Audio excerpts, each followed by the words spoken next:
ಎಲ್ರಿಗೂ ನಮಸ್ಕಾರ. ಮೊದಲನೇದಾಗಿ Madanika, the name says it all. ಹೆಸರಲ್ಲಿ ಇದೆ ಮದನಿಕಾ ಅಂದ ತಕ್ಷಣ ಈ ಸರ್ ಹೇಳ್ದಂಗೆ 400 ವರ್ಷದ ಇತಿಹಾಸ ಇರುವಂಥ ಕಥೆನ ತಗೊಂಡು ಅದನ್ನು ಬ್ಲೆಂಡ್ ಮಾಡಿದ್ದಾರೆ.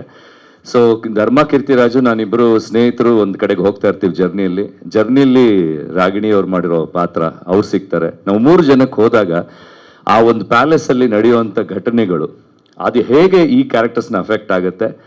ನಾನು ಮಾಡಿರೋಂಥ ಅಶ್ವಿನ್ ಪಾತ್ರ, ಸರ್ ಫಸ್ಟ್ ನನ್ನ ಕತೆ ಹೇಳಿದಾಗ್ಲೇ ಮುಖ್ಯ ಪಾತ್ರದಲ್ಲಿ ರಾಗಿಣಿಯವರು ಇರ್ತಾರೆ, ಆ ಮದನಿಕ ಪಾತ್ರದಲ್ಲಿ ಅದ್ರ ಸುತ್ತ ಹೆಣೆದಿರುವಂಥ ಕತೆ. ಸೊ ಅಶ್ವಿನ್ ಮತ್ತು ಧರ್ಮ ಕೀರ್ತಿರಾಜ್ ಮಾಡಿರೋಂಥ 2 ಫ್ರೆಂಡ್ಸು, ರಾಜ್ವಿ ಅವ್ರು ಮಾಡಿರೋ ಕ್ಯಾರೆಕ್ಟ್ರು, ಇವೆಲ್ಲನೂ ಎಲ್ಲೋ ಒಂದು ಕಡೆ ಹಳೆ ಕಾಲಕ್ಕೂ ಲಿಂಕ್ ಇರುತ್ತೆ.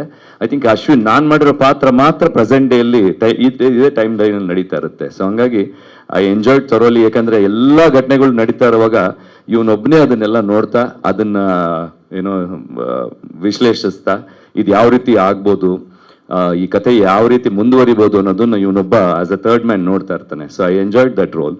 ತುಂಬ ಖುಷಿ ಆಯಿತು. ಆ್ಯಂಡ್ ಇಟ್ಸ್ ಫಸ್ಟ್ ಟೈಮ್ ನಾನು ವರ್ಕ್ ಮಾಡ್ತಾ ಇರೋದು ರಾಗಿಣಿ ಅವ್ರ ಜೊತೆ.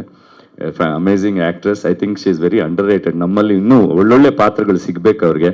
She is very good at dance, performance, looks. So ಹಂಗಾಗಿ ಆ್ಯಂಡ್ ರಾಜ್ವಿ ವೆರಿ ಪ್ರಾಮಿಸಿಂಗ್. ತುಂಬ ಚೆನ್ನಾಗಿ ಆ್ಯಕ್ಟ್ ಮಾಡ್ತೀರಾ. ಮೊದಲನೇ ಸಿನಿಮಾ ಅಂತ ಅನ್ಸಲ್ಲ ಖಂಡಿತವಾಗ್ಲೂ. ಆ್ಯಂಡ್ ಅಪೂರ್ವ ಅವರೇ, ಸೊ ಒಳ್ಳೆ ಟ್ಯಾಲೆಂಟ್ ಕೊಟ್ಟಿದ್ದೀರಾ. ಆದಷ್ಟು ಬೇಗ ನಿಮ್ಗೆ ಇನ್ನೊಂದಷ್ಟು ಒಳ್ಳೆ ಸಿನಿಮಾಗಳು ಸಿಗಲಿ. ಸಂಜಯ್ ಅವರೇ ಒಳ್ಳೆ ಎಫರ್ಟ್ಸ್ ಹಾಕಿದ್ದೀರಾ. ನಿರ್ಮಾಪಕರು ಕೂಡ ಕುಮಾರಸ್ವಾಮಿ ಅವರು ನಂದು ಕೂಡ ಇದಕ್ಕೆ ಹಿಂದೆನೂ ಒಂದಷ್ಟು ಫಿಲ್ಮ್ಸ್ನ ಮಾಡಿದ್ವಿ.